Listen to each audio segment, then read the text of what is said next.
আসসালামু আলাইকুম বন্ধুরা, সবাই কেমন আছেন? দিস মিজান। আজকে আবারও দুবাই ভিসা সম্পর্কে কিছু আপডেট দেওয়ার জন্য আপনার মাঝে চলে আসলাম। অনেকেই বারবার কল দিতেছেন বা জিজ্ঞেস করতেছেন, অনেক দিন হয়ে গেছে কিছু ভিডিও দিই নাই, প্লাস অনেকে তো বারবার প্রতিদিনে জিজ্ঞেস করতেছে যে ভিসার কোনো আপডেট আসছে কি না। অনেকে টিকটক ইউটিউবে ভিডিও দিছে যে ভিসার কিছু না কিছু ভালো আপডেট আসতেছে, এরকম বলতেছে অনেকে বারবার। আবার আমাদের জানা পরিচিত কিছু লোকের মাধ্যম থেকে কেউ কেউ অনেকে টাকাও নিছে, যে এখানে বিষয় লাগাবে বলে টাকা নিছে, অনেকের ক্যান্সেলে আছে বা হাই প্রফেশনে বিষয় লাগাই দিব এরকম বলে অনেকের থেকে 1,000 দ্রাম 2,000 দ্রাম করে নিছে, কিন্তু এখন ফোন রিসিভ করতেছে না। তারপরে যাই অনেকে আনসার দিলে বলে ওয়েট করেন এরকম করেন। তো এই আবার দেশ থেকে অনেকের এইসব ভিডিওগুলো দেখে দেখে অনেকে বিশ্বাস করে টাকা দিছে এখন কি, এবং আজকে 15 দিনও গেছে, 1 মাসও গেছে, কোনো দিতেছে না, মানে কোনো পেপার দিতেছে না, এরকম অনেকের সাথে হইতেছে। তো আমি আগে অনেকবার ভিডিওতেও বলেছিলাম যে আপনারা সঠিকটা তথ্য যাচাই না করে আপনারা টাকা দিতেন, মানুষের সঠিক তথ্য যাচাই না করে টাকা দিতেন, এটা হচ্ছে আপনাদের বড় একটা সমস্যা। আর আমরা অনেকেই বারবার বলছি এখন দুবাইতে হাই প্রফেশন বিষয় মানে একদমই হইতেছে না। যারা আগে অ্যাপ্রুভ করাইছে, এরা এখন কোনো কাজে করতেছে না, এদের সাথে এরা অনেক মানে মার্কেট অনেক গরম। যাদের অরিজিনাল একদম অরিজিনাল সার্টিফিকেট আছে, অ্যাটাস্টেড করা আছে, তাহলে তাদের বিষয়গুলো হইতেছে। নর্মালি যাদের বিষয় এই ক্যান্সেল হয়ে গেছে বা অন্য কোম্পানিতে ট্রান্সফার করতে চাইতেছেন, ক্যান্সেল করি, সার্টিফিকেট না থাকলে ওইসব কোম্পানির কোনো বিষয় হইতেছে না। আপনি 1,000 2,000 3,000 টাকা দিলেও কাজ হইতেছে না। যদি কেউ যদি বলে যে আমি ফার্মও, এটা হচ্ছে মানে এখন পাটফারি করে টাকা খাইবো, এটা হচ্ছে কথা।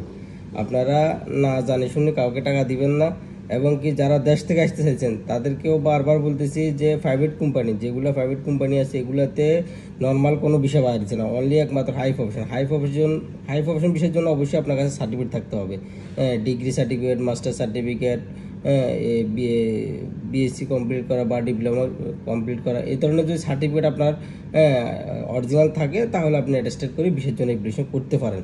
কিন্তু উইদাউট সার্টিফিকেট ছাড়া বাংলাদেশে কোনো বিষয় হচ্ছে না। অনলি ট্রান্সগেট কোম্পানি যেসব ফ্রিজন বিষয় আছে, ফ্রিজন কোম্পানি কিছু কিছু বিষয় হইতেছে, এগুলোতে তো সবাই আসতে চায় না। যারা জানে শুনে আসতে চায় এটা হলো আলাদা ব্যাপার, কিন্তু যাদেরকে প্রাইভেট কোম্পানির বিষয় দিব বলতেছে 2 লাখ টাকা লাগবো, 3 লাখ টাকা লাগবো, প্রথমে 50,000 টাকা দেন, 1 লাখ টাকা দেন, এরকম বলে যারা টাকা নিতেছে এগুলো হচ্ছে বাটফারি। আপনারা জানে শুনে এইসব ধরনের লোকেদেরকে টাকা দিবেন না। আপনারা আপনাদের যদি এখানে যদি নিজস্ব জানাশোনা ভালো যদি লোক থাকে, এদের মাধ্যমে যোগাযোগ করে যদি সম্ভব হয় টাকা দিবেন, না হলে টাকা দিবেন না, আদারওয়াইজ আপনারা প্রতারিত হবেন। আর হচ্ছে কি, এখানে যারা ক্যান্সেলে আছেন, যাদের ফাইন উঠতেছে, ভিসা লাগাইতে পারতেছে না, তারা একমাত্র আবুধাবি এবং কি শারজার পার্টনার বিষয়গুলো লাগাইতে পারেন ফাইন থেকে বাঁচার জন্য। এসবগুলো লাগাইতে পারেন। এই ক্ষেত্রে বেটার হয় আপনাদের পরিচিতের মধ্যে 3-4 জন, যদি আপনারা নিজস্ব পরিচিতের মধ্যে থাকেন তাহলে আপনারা 3-4 জন মিলে যদি লাইসেন্স করে যদি বিষয় লাগান তাহলে আপনাদের জন্য বেটার হয়।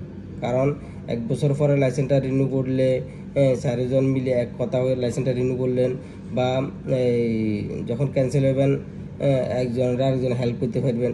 এরকম যদি এখন মনে করেন আপনি যদি আরেকজন কোথাও থেকে নিয়ে আসেন, তাহলে আরেকজন না চিনলে পরবর্তী সমস্যা হতে পারে এক কথা না থাকলে। এসব ক্ষেত্রে ট্রাই করবেন যে 3-4 জন যারাই মিলে বিষয় লাগান, সবাই মানে পরিচিতর মধ্যে লাগানোর জন্য, তাহলে আপনাদের ফিউচারের জন্য বেটার হবে। আর এখনও পর্যন্ত দুবাইতে নর্মাল কোনো বিষয়ের আপডেট নাই, এবং কি অনেকে আবার বলতেছে নভেম্বরে নাকি ভিসা চালু হয়ে যাবে। এগুলা মানে অ্যাডভান্স কথাবার্তা, বা এগুলো সব আমাদের বাংলা ব্র্যান্ডের খবর। এগুলো কোনো গভর্নমেন্ট থেকে কোনো আপডেট দেয় নাই, এগুলো মানুষে মানে আইডিয়া করে বলতেছে। তো আপনারা আশা করি এইসব মানুষের যারা ওদের অ্যাডভান্স টাকা নিয়ে বলতেছে এটা করে দিব, ক্যান্সেল করে দিব, বিষয় লাগাই দিব, এগুলোর থেকে আপনারা দূরে থাকবেন। সঠিকটা যাচাই করি আপনারা এই বিষয়ের জন্য জমা দিবেন। আশা করি সবাই বুঝতে পারছেন। আর যদি নর্মাল কোনো আপডেট আসে অবশ্যই আপনাদের জানার চেষ্টা করবো। সবাই ভালো থাকবেন। আসসালামু আলাইকুম।